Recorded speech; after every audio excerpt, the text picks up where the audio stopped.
অনেকেই আমার করা ভিডিওগুলো তার মধ্যে এসে কমেন্ট করছেন।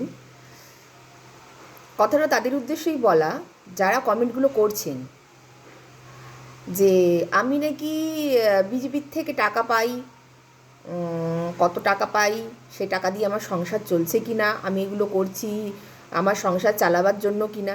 তাদের উদ্দেশ্য করেই কথাটা বলছি। আমি বিজেপিটা করি ভালোবেসে, অন্তর থেকে করি বিজেপি দলটাকে, তার নীতি নিষ্ঠা দেখে তাই বিজেপি দলটাকে আমি করি। আর সংসার যদি চালাতেই হতো আমাকে, তাহলে বিজেপি দল না, তাহলে নিশ্চয়ই তৃণমূলের দলটা করতাম, চোরেদের চটি চাটার দল। তো সেটা তো আমি করি না ভাই। তোমরা কেন বলো তো এই ধরনের কথাবার্তা বলছো এসে? আর আরেকটা কথা কান খুলে ভালো করে শুনে রাখো তোমরা, বিরোধী দল করতে না দম লাগে, সে দমটা সবার মধ্যে থাকে না। তোমরা চটিটাকে চাটছো, চাটো, সেটাকে গিলে খেও না।